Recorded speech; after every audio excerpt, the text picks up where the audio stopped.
Well, it seems like everybody is a little slow. We're still doing virtual for everything. It looks like up until August right now. Some of our Washington people, I thought we would be doing something different, but it's not working out that way. So everybody's just a little skittish until we get a few more people with these shots, and so that's going to be good. So good. Well, good to have everybody here this morning. I'll tell you, sir, I telecommuted for 25 years. I'm happy as a clam. I'm not intending to go back at all.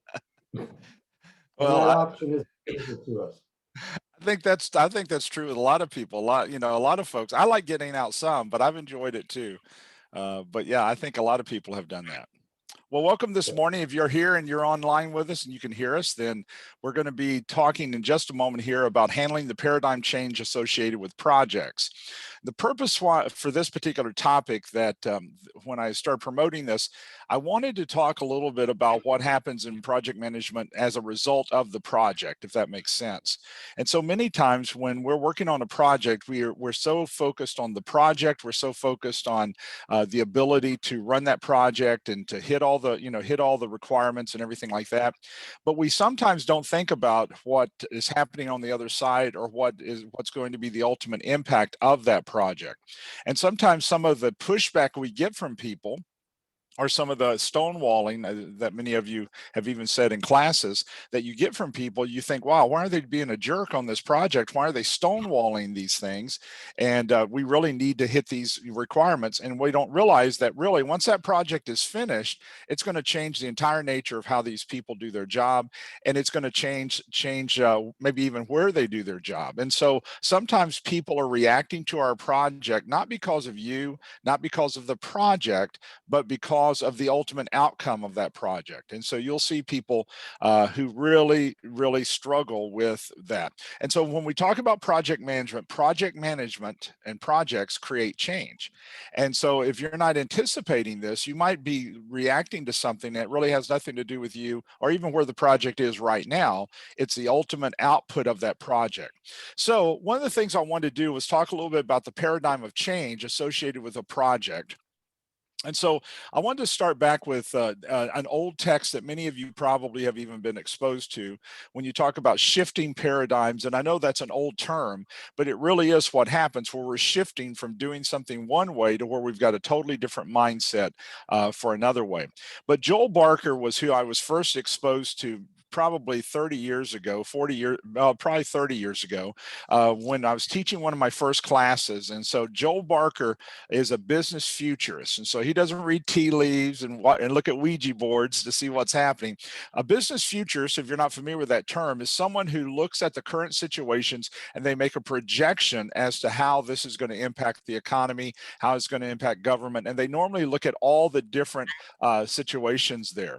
And so it allows a person to be able to look at what's happening now, and then they project out. And so people shoot down good ideas, and this was his quote: people shoot down good ideas because they assume that the future is merely an extension of the past. And so many things we accept today once met substantial resistance from thoughtful people. People resist change when they operate within old paradigms, and these paradigms establish boundaries and they provide the rules for success. Now, the reason I like this is because this covers all industries, it covers all organizations. And so what happens is that we have a tendency to be able to think, well, this is just on the job. But if you're active in church, you know that churches have gone through in the last 25 years a major change in how we dress. Our music, a lot of times for many churches, has changed.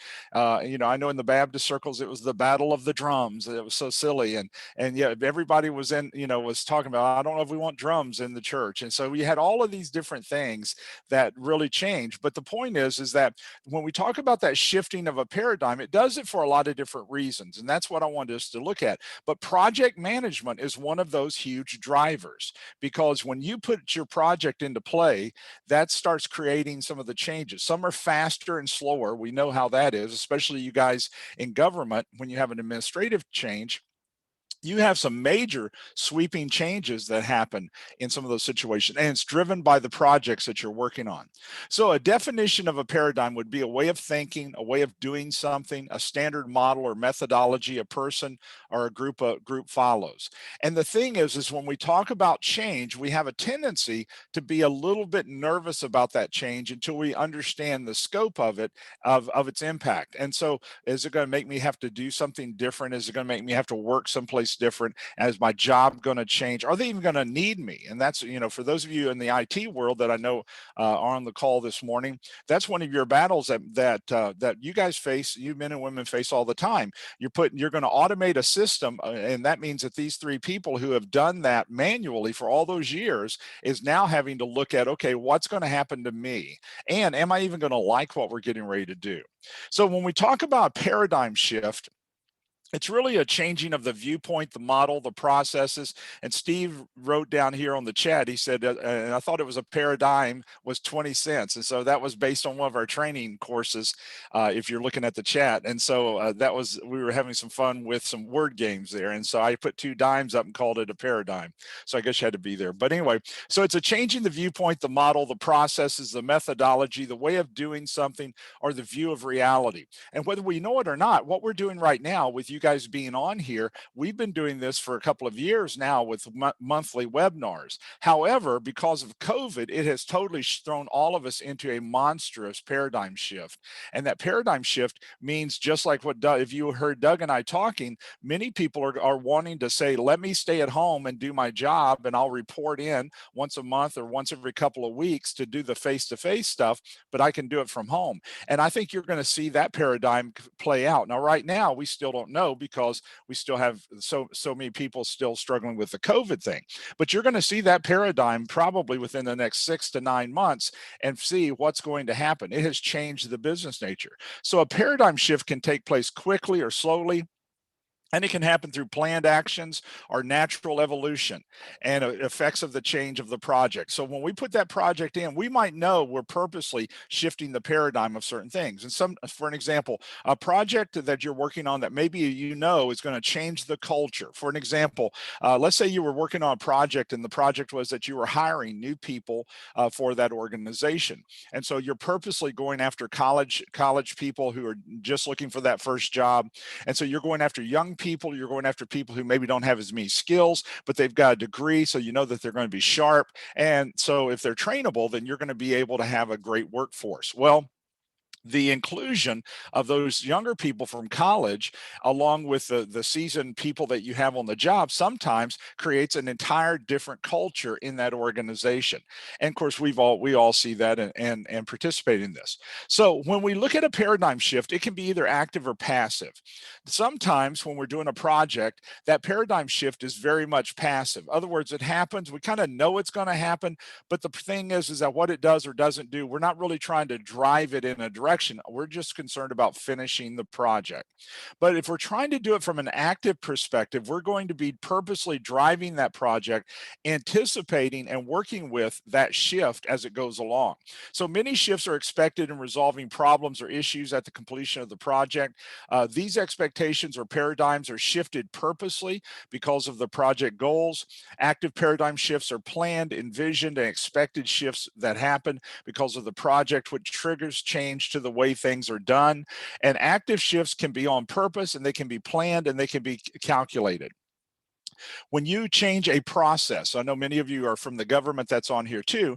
If you're doing a project that's changing the entire process or multiple processes, you purposely are planning for that process change, and you're automating it so that it minimizes the time for the person to who's interacting with that process.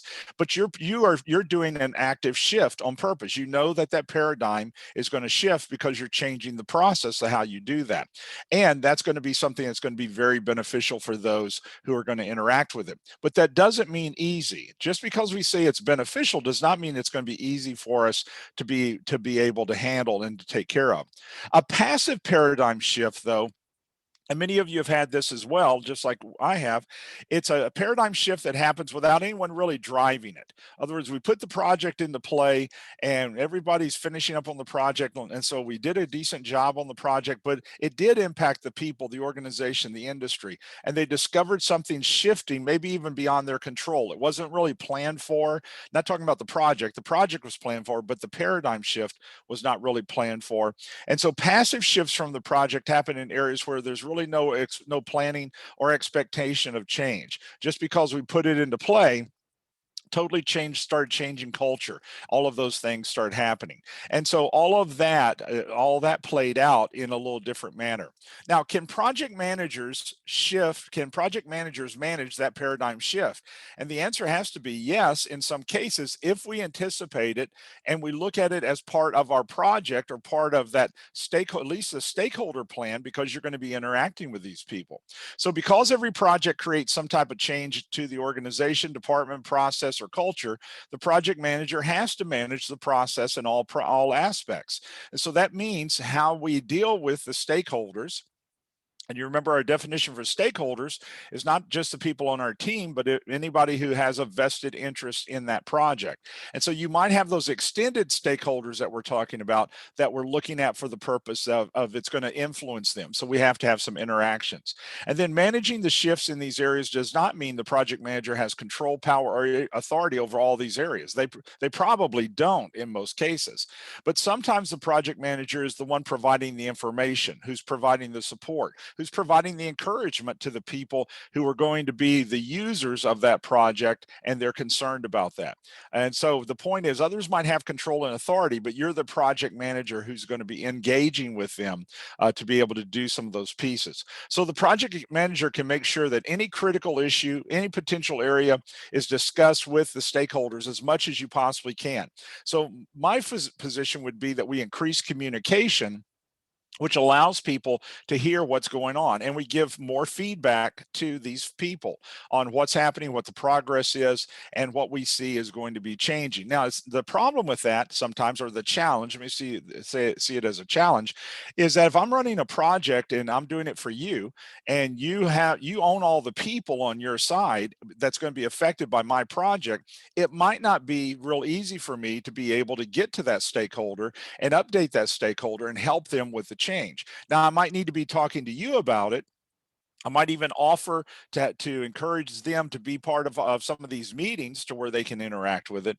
But if you own all the resources on your side and I'm the consultant or I'm the outside person, such as IT, I'm the IT person, but the point is you have all the other staff except for my project team that works with us in IT. I don't have instant access to those people. So there has to be that smoothing back and forth to let people know it is going to impact their job.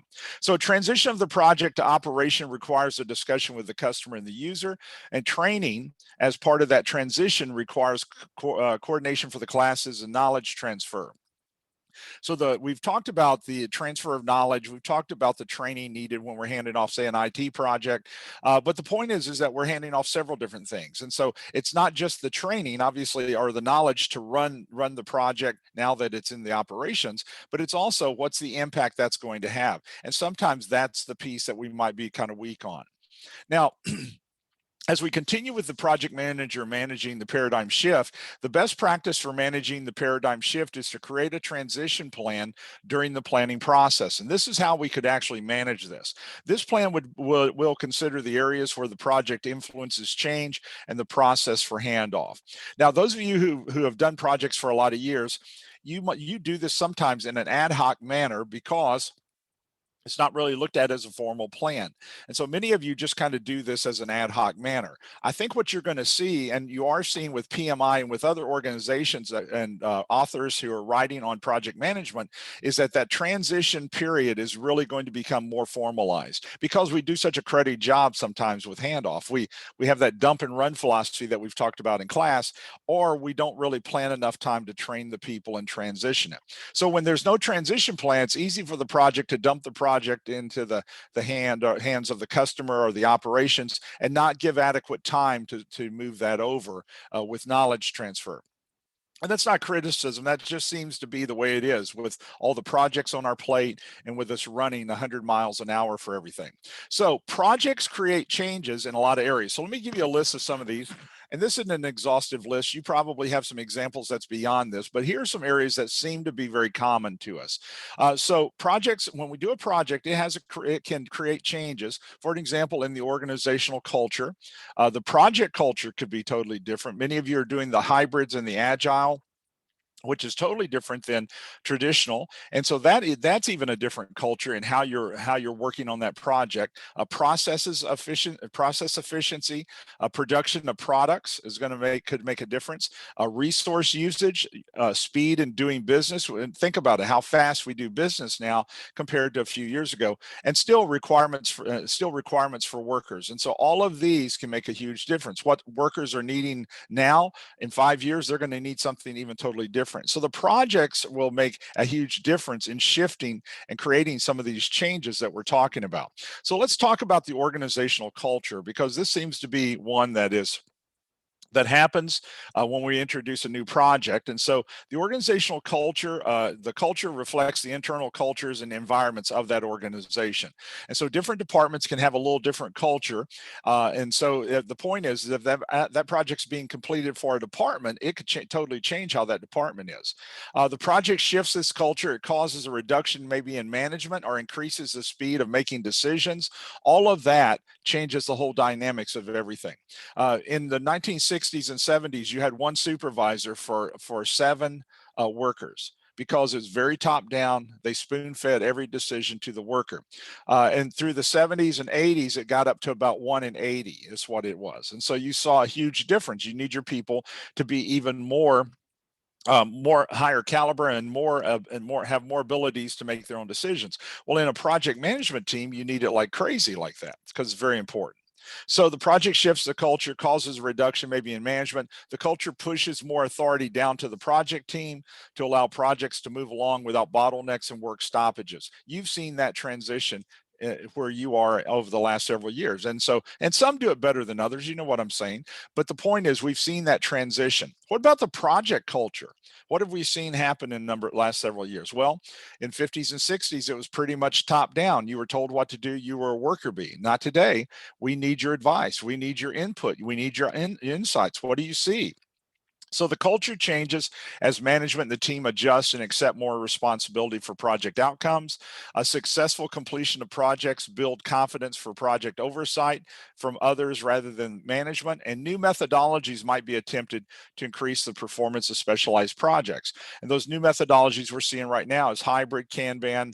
We're also seeing some different types of Agile, Scrum, all of these different pieces people are testing to see, can they get value out of them and speed their projects up. And so it makes a huge difference. What about the processes? Well, those of you who are doing projects that are process improvement projects, you have a huge impact, because you're changing the steps it's going to take to deliver that value to the customer or to the citizen or who else. And so processes are streamlined for speed and delivery of the project. Lessons learned gather feedback from the team and recommendations for process changes, and change in the process is acceptable and supported by management to make projects and productivity increase. So when we do a lessons learned, most of the time we focus on just the processes of the project, of how we could do something better. But those of you who are doing process improvement within the organization, especially in government organizations, you're seeing how this is changing the whole dynamics of everything. And the reason being, because there were so many steps that have gotten put into that process at government, and that process improvement planning that you're doing there for that particular piece, you're trying to cut some of those steps out. And with technology, you can, and even some of the steps don't really fit where you are today. You've had signatures, multiple signatures that maybe are not needed today. And so what happens is, when you start trimming some of that out, if I'm somebody who signs off in that process when it was manual, it's going to freak me out that you're taking my power away, that I'm not going to have to sign off. And so some of that you're going to find happening when you're doing that type of project. But sure, it makes a huge difference here. What about the production of products? Well, years ago, you used to have everything worked on. Remember when, for those of you who are a little bit older, you used to have a TV and you take your TV to the shop to have it worked on? Not today. We throw it out. Why? Because everything's so cheap. my $2,000 TV that I bought years ago that still works great, I can get for $500 right now. So why would I go and pay $500 to have my TV fixed when I can actually buy a newer one with newer technology and cheaper to be able to replace that?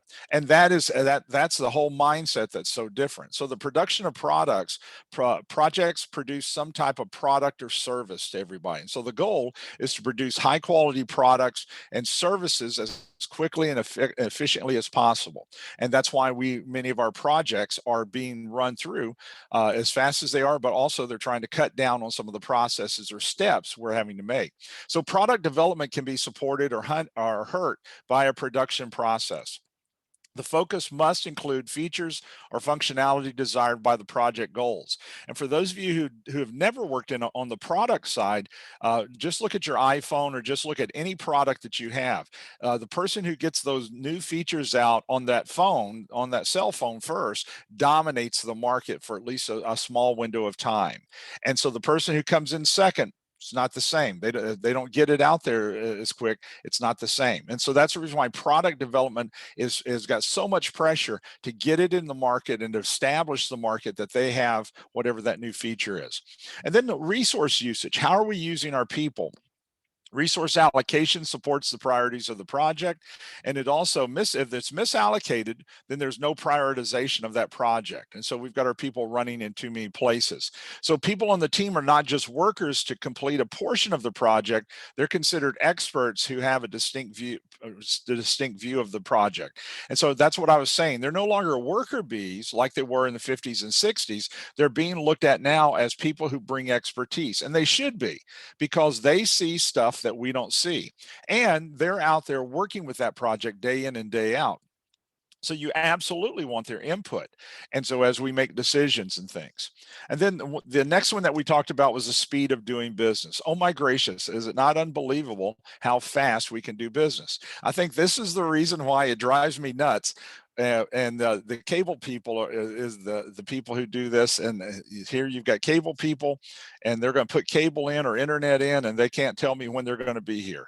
They can be here between 8 and 12 or between 1 and 5. I'm thinking, come on, give me a break here.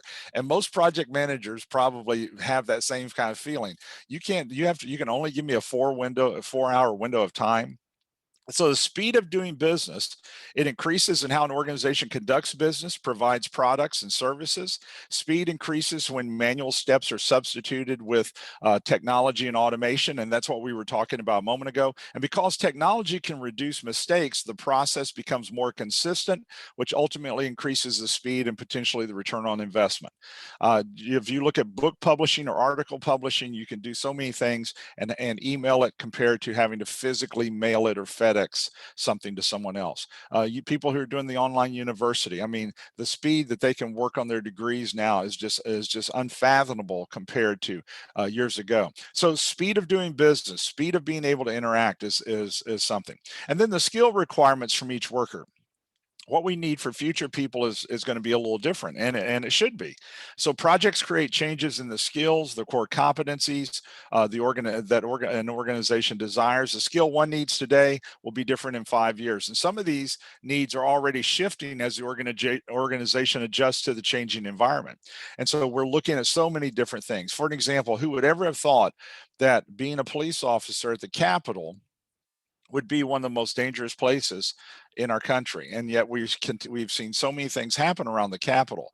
Even the officer who ended up getting run down by the car just recently. And so you just look at there, and if you've been to the Capitol, then you know what the area has normally been very open for people to be able to look. They have a lot of visitors there in DC. That's 2 blocks from the hotel I stay in all the time when we're in DC, and so it's a very safe feeling place when you're there. And so for it to be the catalyst, or not the catalyst, but the hot spot for so many things this past year has just been unbelievable to me, because I mean, at 11 o'clock at night, we were in front of the Capitol, and so not thinking anything. So a lot of things shift, and so that kind of you see the shifting of a lot of different things, even in culture. And of course, the pandemic has caused people, I think, to be on edge, and nobody likes to be cooped up for a year or anything like that. Now, let me give you an example of a paradigm shift in project management that's happened. So waterfall or traditional project management had dominated the project environment probably for 50 years. Now, not everybody used everything in waterfall, just like everybody doesn't use everything in waterfall today, okay? Waterfall is one of the options today, but it's not the only option. And so many organizations are realizing that they can look and try to do something different. So projects are also running Kanban or Kanban, depending on how you call how you say it, Agile, Scrum, even hybrid as a means toward completion. And so many of you are not pure waterfall people, which would be the old style traditional type thing. You probably are bringing in some of these new things, and you've just been influenced by that. So shifting project environments away from waterfall or traditional project methodology, it is an active shifting of the paradigm, because we want the project to get done faster. We want people to be able to have a say, but we've got to be able to move this thing along. That's what we've got to do. Now let's look at the impact of change. There's periphery impact of change. A lot of times we've got a change over here, but we're not really thinking about the change it's going to make over here. And so you've got that change event there in the middle, and then before you know it, it is actually impacting all these other areas. And if we've not planned or thought about those other areas, then what's going to happen is you're going to be shocked at some of the things that you have to deal with. Now let's go back to the idea of the person's job. I saw this and I thought this was an excellent tool right here. And so this resource that I saw, and you can go to the resource at the bottom of the page, these are aspects of a person's job that we can impact. So we talked about the processes, but look at all the different things that could be impacted by the project: systems, tools, job roles, critical behaviors, even mindset, attitudes, beliefs, reporting structure, performance reviews, compensation, location, all of these things. You got a whole myriad of possibilities that could happen because of of how that project was put into place that could impact a person's job.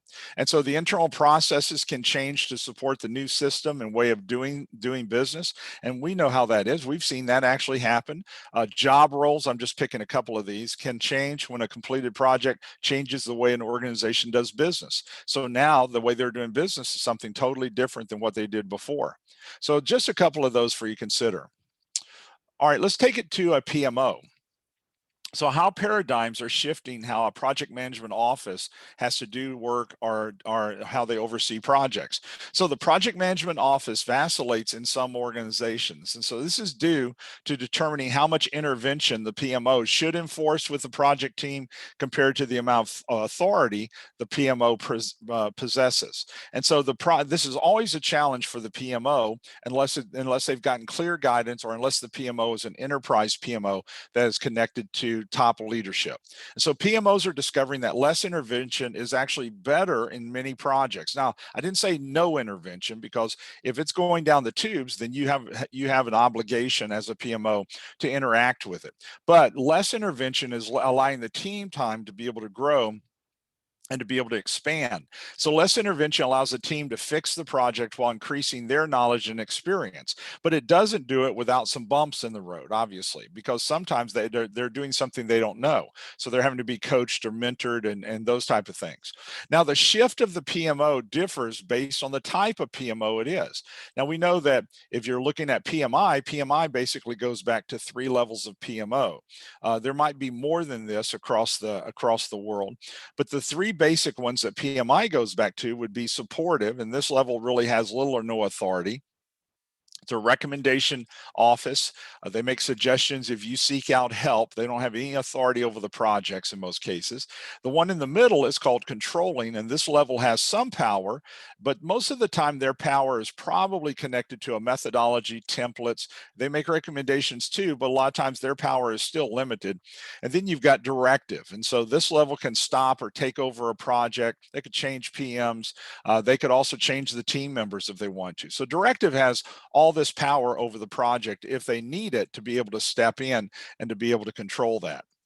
So that's very important, because PMOs, once again, depending on the type of PMO, is going to make a difference on how much support they have. Determining the speed in shifting a paradigm. If we know that projects shift paradigms, and many times people are purposely actively shifting the paradigm, then it might make a difference on the speed. So we've given you a little quadrant here. We can do it fast. We can do it fast, or we can do it slow. And so if I've got high resources, I can do it fast. If I've got low resources, then it's probably going to be slow. And so there's an advantage to both of these and a disadvantage to each of these. So for an example, if we're doing it fast, I could do it with less time over here. But if we're going to do it slow, it's going to take more time. And then also, as you start looking at these, it's going to make a difference on the impact that that change is going to have. For an example, there are times that you want the change to happen fast. And if, like, for an example, you're trying to keep somebody from sabotaging the project or sabotaging a piece of the project, you might want those changes to happen quick. And if you're trying to get people on board and they're not understanding everything, you might purposely want those changes to take place and be relatively slow, because you're wanting them to have time for buy-in. So you can have a methodology, or you can have a goal behind going fast or going slow that might be very appropriate for your situation. So speed for shifting the paradigm. Some projects require speed when implementing shifts due to external pressures, strategic opportunities, or to prevent sabotage. Lower priority projects can and should be implemented more slowly. In most cases, slow implementation can happen because decisions are evolving and not yet made. And so if we don't know some of the pieces to the project, getting there fast doesn't help us, probably, because you're getting there fast only to not have new decisions or new input to be able to go to the next piece. So you're really trying desperately to do that. So reactions to the project and the shifting paradigm can make a huge difference. And so these are going to be your stakeholders who are going to make a difference in what they are seeing and how they're reacting to it. And their reaction can be caught on, others in the organization can catch this and jump on the bandwagon with them. So the first would be fear, sabotage. Some people could be just neutral about it, and we've had those. Some people get panicky, especially if they think they're going to lose a job over it. And then some people are going to be very supportive, and some people are going to lead out in this idea of these paradigm changes. They thought that they should have been made years ago. So should you handle the fear? So you've got some people who are fearful. Well, fear increases when the future is unknown. And so that's the reason why talking about it and letting people know what's happening, what the next steps are, changes the dynamics of this. So if workers question that there are changes to their job, position, location, it's going to bring about fear. And now it doesn't mean that you can't pull them over and win them over, but we all would have some type of fear like that. The remedy of this is communicate the impact of the change early, often to the team or employees, allow questions and support all questions with truthful interaction or information, plan the steps of action for implementing the change influenced by the team's impact. So you try to be as truthful as you possibly can. If you don't know, don't make it up. Say you don't know. If you can't tell them, then say, I can't tell you that yet, but I'll tell you as soon as I can. So all of that builds credibility and truth. How do you reduce sabotage? Because this is one of the reasons why we purposely would want the change happening quick. It can be done overtly or covertly. Some people will say all the right words in front of one another, but behind the scenes, they act differently. Just finished reading a book by one of the Harvard professors, Cotter, and he was the book was entitled Buy-In. And so it's how to get people to buy into new ideas. And I thought, man, it goes great with what we're talking about here, because he uses scripts of what people will say to stop the project or to stop the progress of something. And he talks about how to change it, but it's by Cotter, and the name of it is Buy-In, and it was absolutely wonderful because for those things. The remedy for sabotage can be discovered through discussions and communication of the team. Team members will hear the derogatory comments, see the negative actions of the people, but speak with the negative person to discover why they do not want the change. And it could be the person misunderstands the change or misunderstands the impact the change will have on them. That happens quite often as well. How do you handle those who are neutral? Some team members, managers, or other stakeholders might be neutral concerning the changes from the project. The neutral behavior may be one of the greatest actions of sabotage. If this is someone who should be supporting the implementation of the project and they're in neutral, then you've got some problems here, because this is somebody that should be leading and you're trying to just get them going here. The remedy when you have somebody like this is get someone to move out of that neutral position. Is sometimes hard to do. They've picked the neutral position to wait and see what will happen in the future. And that wait and see is can possibly bring horrible devastation to the project because of their lack of support. And so the problem is that this individual might be key in getting the adjustments correct the first time with less struggle, but they're doing the wait and see. And so they're purposely letting you wade, out, leaving you in the deep water to see whether or not what you're going to do. What about those who are experiencing panic? Many times panic and fear are going to be very similar, but panic goes into that, especially health, wealth, and family. If anything is going to impact my health, my wealth, my money, or my family, that's going to make a difference. So if we're putting a project in and I'm fearful I'm going to lose my job, that's impacting my wealth and that's impacting my family. That's two of the three. So panic sometimes causes others to experience uncontrollable behavior, high anxiety, uh, uh, uh, panic attacks, panicked individuals allow the idea of the potential change to get out of balance and to assume any change in their job or the way they do business and work is bad. And so they've already gotten predisposed that this is going to be horrible for them. Now, the remedy is to communicate to the individual, allow them to express their concern, open up communication, and expanding which stakeholders receive this report can help reduce and contain the panic. But we've got to be able to increase communication. If they're hearing nothing, the panic gets worse and the rumor mill gets worse, as you know. So how do you handle those that are supportive? These are some of the easier ones. These people say positive things in a meeting and verbalize the benefits of the change. They allow others to take the lead, but they support these type of efforts. The supportive person could be the one who needs to lead, though, and they're only being supportive. So they're willing to run to come in on as a side chair rather than being the first person leading out. Staying in a supportive role could sabotage the implementation of the change because the person wants to stay in that safe area, but you really need them to step up. So talking with them would help. Talking with them about their role, their responsibility, encouraging them to lead rather than just be supportive. It could make a huge difference in your project. And then the people who are actually leading out in the change, they're leading in any change effort can be exhausting. It can be stressful. And so you'll see people who sometimes get weary in this position. And then leaders see the vision. They help drive the changes in that direction.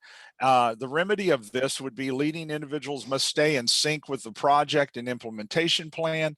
Sometimes leaders determine they will run the events using their own ideas and plans with no regard to the handover process for the project.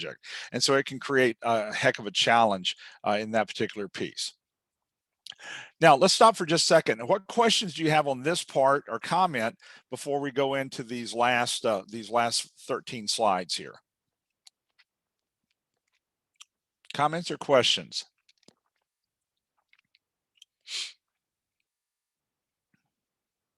Okay. All right, so there's a paradigm shift in learning. And so learning, we're looking at it totally different. And so let's look at it from this angle. So as you look at this, you start off with this, it's physical.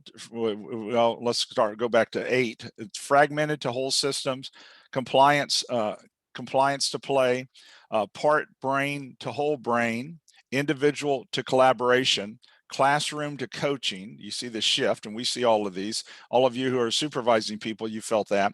Set curriculum to exploration, institution-centric to learner-centric, and physical to digital. So you think of just learning all the different things that have happened. Was in a meeting with, I'm a doctoral chair at Liberty, and was in a meeting, and our program manager for our program for the doctoral programs was talking to all the doctoral chairs, and his thing is these are doctoral candidates. They are not students. They have to figure it out. They have to research it. And it was pushing more responsibility. I'm not supposed to spoon feed a doctoral candidate. I'm supposed to let them figure it out. And so I'm there to coach, but I'm not there to spoon feed. Totally different than if somebody's working on their bachelor's degree where they're just starting that learning, that educational process.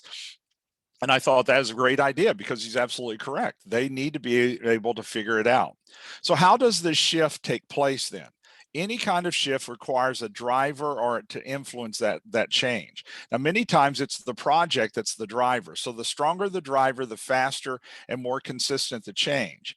And so it depends on what are we driving and the speed of that driver, obviously. And then you're looking on the flip side of that, you're looking at what's resisting that change. So projects which are departmental, are not as influenceable as the enterprise project. However, any size project can create a substantial change for those people influenced by it.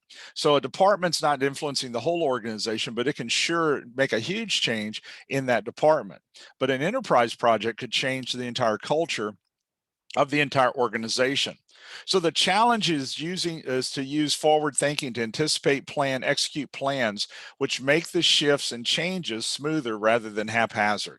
So in other words, we know changes are happening, but rather than just letting them happen, can we not plan for them better? Can we not anticipate what they would be? Each project influences some process, some methodology, certain people, and so that's the reason why we would build those pieces in there. The goal is determining which areas the project influences and support those areas. And are those the right areas that we're really wanting to influence? Because that could make a huge difference to the success of the project. So helping the customer or the user or operations with the shift, because you're going to hand it off to a customer, you're going to hand that project off to a user or to operations. And so if there's going to be a shift and we anticipate there's going to be a shift, what can we do to help? And so that might be part of that transition plan we're talking about. So customers, users, operations are different and each handles the stress of the change differently. Some foundational activities can help those on the receiving side of the change. And techniques that would help with this would be to provide training that is specific to the skills required for that project, set up SMEs, subject matter experts, to assist with any learning gaps, provide books or a checklist or online support for an extended time.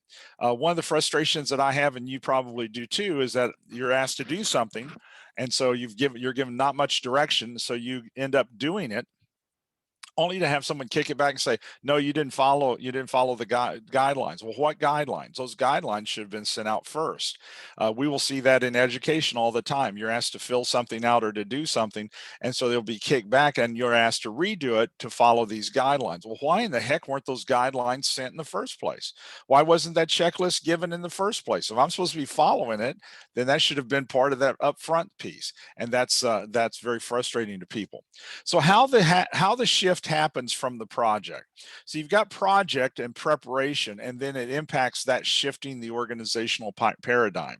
But if we've got the right preparation, that shift is going to be much more contained, much more on the active rather than on the passive side, and we're going to feel much more comfortable with that. So when handing off the project from the project team to the customer, everyone must agree on what those handoff procedures are. This is normally a weak area. Now, maybe you guys are doing it better than others, but normally this is a weaker area. And so handoff requires training, coaching, working with the counterparts of the project to transfer the knowledge from the team to the users or to the operations or to the customer, whoever needs that. And the shifting of the power from the team to the user can go faster and easier if the PM makes the proper preparation between both groups.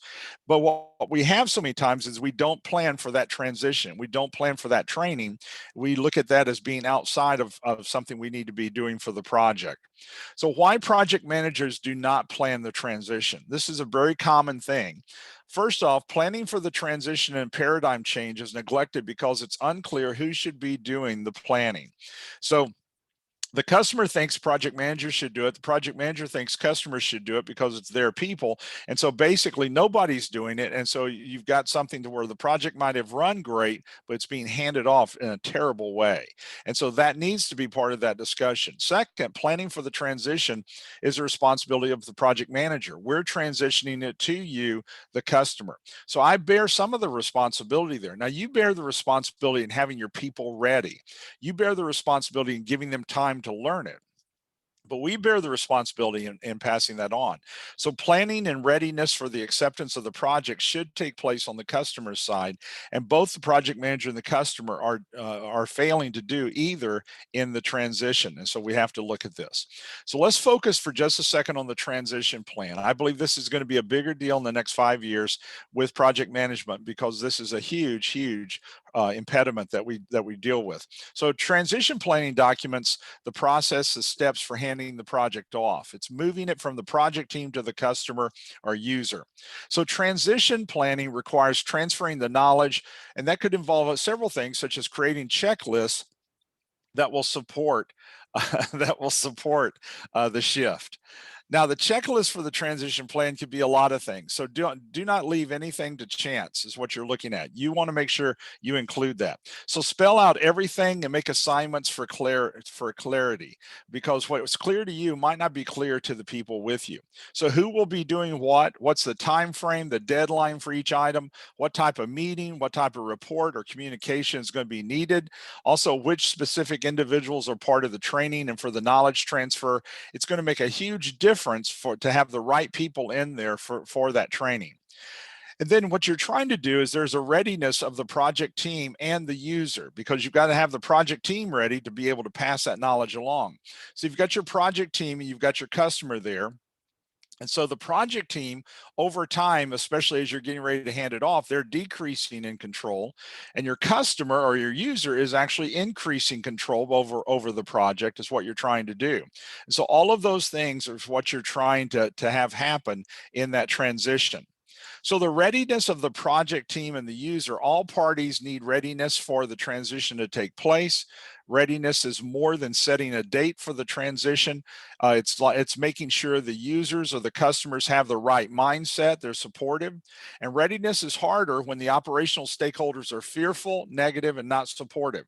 So all this that we've been talking about fear and panic, if we have not been able to help control some of that or soften some of that, then even when you transition it over, that fear and that panic is going to be a blockade to what you're getting ready to teach them.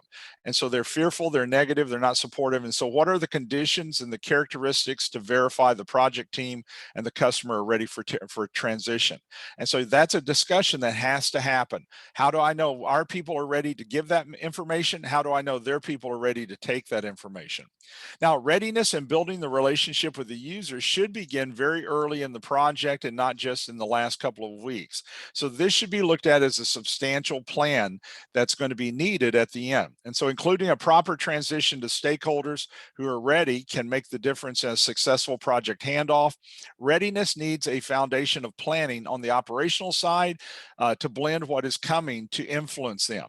So on the operational side, getting all the people ready to anticipate, here's what you're getting ready to learn, here's what's getting ready to fall in your lap, and what you're trying to pick up on. And so you're trying to get them in the right mindset, in the right location for them to be able to learn these things. Now, a checklist for readiness of the team. Did the project manager create a transition plan? Is the topic of transitioning the project on the schedule and involved in the meeting discussions? That's the best way to settle this. Which team members should do the training for the customer or the user? And you want your best people to be able to do this. Is the training schedule set and confirmed by the customer? Whatever amount of training we're needing to do. Is there a list of objectives or topics to include in the training efforts? What's easy to your team because they've spent these months with that project is not easy for the customer. They know nothing about it. It's all brand new to them. Readiness for the customer. Have all the stakeholders been informed of the project transition and the expected timeline? Have some users been selected for training and knowledge transfer? Have other meetings allowed users to discuss any gaps in their knowledge or training? Checklists on both sides to get the right people in and on both sides to be able to do that training. So you're looking at two pieces here, readiness and the user. And so you're looking at what's current and what's future. And that transition is going to be right there in the middle. You're transitioning it, the project from the team. And so that transition is going to be very, very important for everyone involved. All right, so what kind of questions do you have about some of this before I show you the last two slides and get you guys ready to get out of here? So what questions do you have or comments?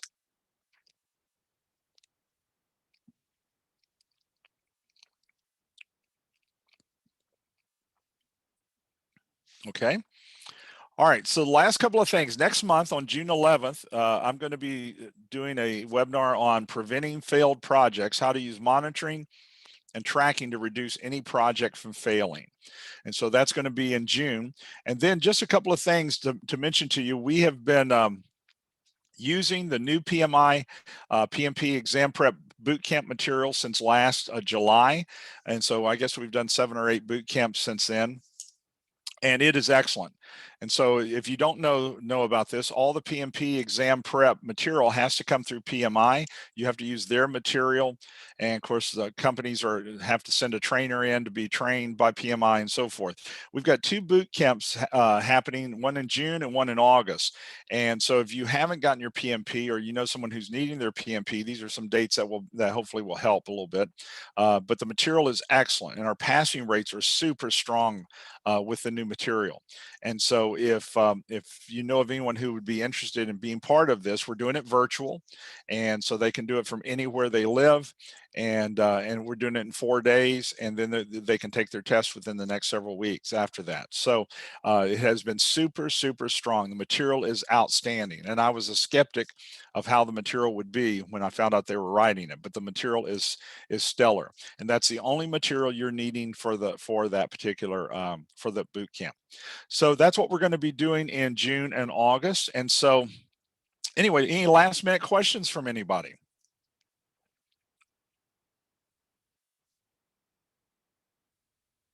All right, well, let me thank you so much for taking part of your morning and being part of this.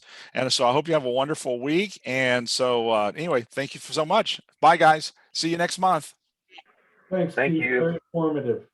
Thank you. Thank you, guys. Thanks, Keith.